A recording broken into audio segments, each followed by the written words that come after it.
তো hello' guys welcome to my YouTube channel learn and tech মই মোৰ YouTube চেনেললৈ আপোনালোকক স্বাগতম জনাইছোঁ তো মই আজি আপোনাৰ কাৰণে নতুন ভিডিঅ' এটা লৈ আহিছোঁ আৰু এই ভিডিঅ'টোত মই আপোনালোকক জনাম পি এফ ট্ৰান্সফাৰ কি হয় আৰু পি এফ ট্ৰান্সফাৰ কিয় কৰিব লাগে ঠিক আছে তো পি এফ ট্ৰান্সফাৰ হয় যেতিয়া আপোনাৰ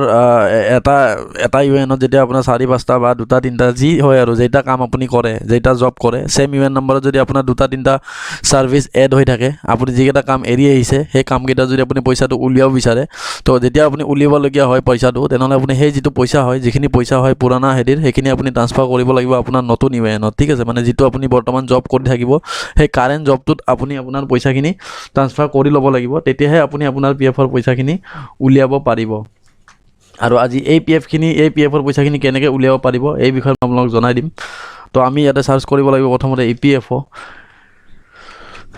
এফ অ' আপুনি যদি চাৰ্চ কৰে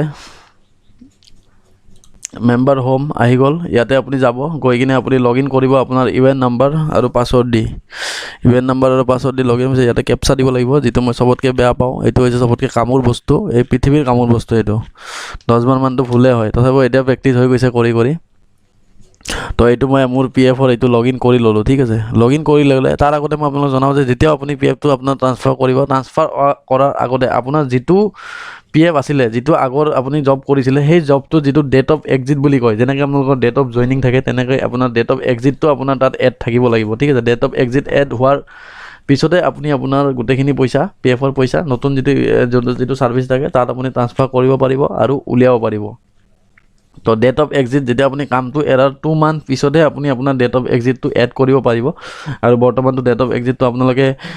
নিজে এড কৰি ল'ব পাৰে ভেণ্ডৰক বা আপোনাৰ যিটো জব হয় তাতে আপুনি ফোন কৰি ইমান কামো দি থকাৰ কোনো দৰকাৰ নাই এতিয়া আৰু মই লাষ্ট ভিডিঅ'টোত ডেট অফ এক্সিট কেনেকৈ মাৰ্ক কৰিব পাৰিব এই বিষয়ত মই আপোনাক জনাই দিছোঁ তলত ডেছক্ৰিপশ্যনত মই লিংকটো দি দিম ঠিক আছে আৰু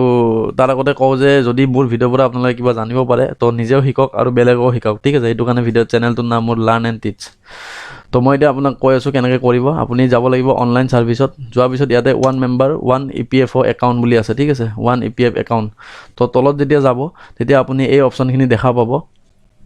এই অপশ্যনখিনিত আপুনি যিটো এইটো হয় এইটো আপুনি প্ৰেজেণ্ট এমপ্লয়াৰ চিলেক্ট কৰিব লাগিব যিহেতু আপুনি প্ৰিভিয়াছ কামটো এৰি আহিছে ন প্ৰেজেণ্টত আছে আপুনি প্ৰেজেণ্টটোত আপোনালোকে আপুনি পইচাখিনি ট্ৰান্সফাৰ কৰিব বিচাৰে তো আপুনি প্ৰেজেণ্ট এমপ্লয়াৰত আহিব লাগিব অহাৰ পিছত আপুনি ইয়াতে গেট ডিটেইলছ দিব লাগিব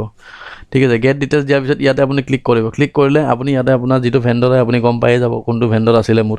তো মোৰ লাগে এই যিটো আৰ ইণ্ডিয়া লিমিটেড হয় ইয়াৰ পইচাখিনি মোৰ ট্ৰান্সফাৰ কৰিব লাগে মোৰ প্ৰেজেণ্ট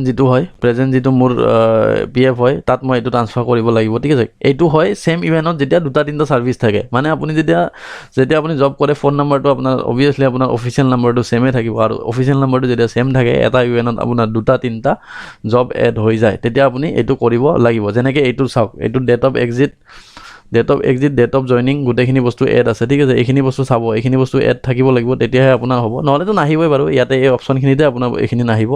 তো আপুনি ডেট অফ এক্সিটটো মাৰ্ক কৰিব লাগিব মই লিংকত ভিডিঅ'টো দি দিম তাৰ আগতে জনাওঁ যদি আপুনি মোৰ ভিডিঅ'টো যদি ভাল পাইছে বা মোৰ ভিডিঅ' হেল্প হয় তো নিশ্চয় আপুনি ছাবস্ক্ৰাইব কৰি দিব চেনেলটো আৰু বেল আইকনটো দবাই দিব ভৱিষ্যতে মই আৰু এনেকুৱা ভাল ভিডিঅ' লৈ আহিবলৈ চেষ্টা কৰিম যাতে আপোনালোকে কিবা শিকিব পাৰে আৰু বেলেগকো শিকাব পাৰে তো আপুনি ইয়াতে চিলেক্ট কৰি ল'ব কৰাৰ পিছত ডিলিট নহয় দেই ডিলিট কৰিলে উৰি যাব তো আপুনি ইয়াতে এইটো কৰাৰ পিছত আপুনি ইয়াতে OTP কাৰণে কৰিব লাগিব ঠিক আছে তো ইয়াতে আপুনি OTP দিব লাগিব OTP দিয়াৰ পিছত আপুনি কৰিব লাগিব ইয়াতে ছাবমিট তো এতিয়া দেখিলে আপোনাৰ যেতিয়া এইটো কৰিলোঁ মই OTPটো দিলোঁ OTP দিয়াৰ পিছত এইটো আপোনাৰ হৈ গ'ল ট্ৰান্সফাৰ ক্লেইম ষ্টেটাছত এইটো আহি গ'ল এইটো আপুনি এতিয়া ট্ৰেক কৰিব পাৰিব ইয়াতে এইটো আহি গ'ল এইটো এতিয়া ইয়াতে থাকিব এইটো মেক্সিমাম আপোনাৰ 5-6 দিন লাগিব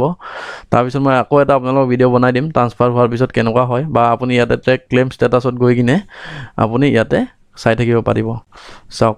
অলৰেডি আগৰ এটা আছিলে এইটো হ'ল আপোনাৰ আগৰ আছিলে এইটো আপোনাৰ ট্ৰান্সফাৰ অলৰেডি হৈ গৈছে চাওক একচেপ্টেড বাই ফিল্ড অফিচ এইটো পেণ্ডিং এট প্ৰেজেণ্ট এমপ্লয়াৰ ঠিক আছে এইটো আগৰ 2টা আছিলে ছাৰ্ভিচ আগৰটো কৰিছোঁ এইটো আকৌ হ'বলৈ দিছোঁ তো এইটো ইয়াতে হোৱাৰ পিছত এইটো এনেকৈ আহি যাব ঠিক আছে অহাৰ পিছত আপুনি আপোনাৰ ক্লেইমটো কেনেকৈ কৰিব পাৰিব সেইটো মই আপোনাক জনাই দিম আজিলৈ এইখিনিয়ে আৰু আশা কৰোঁ আপুনি মোৰ ভিডিঅ'টো ভাল পালে বা মোৰ ভিডিঅ'ৰ পৰা কিবা নহ'লেও জানিব পাৰিলে বা আপোনাৰ হেল্প হ'ল ঠিক আছে আপুনি এই বিষয়ে বেলেগকো শিকাব পাৰিব ইয়াৰ পৰা তো ধন্যবাদ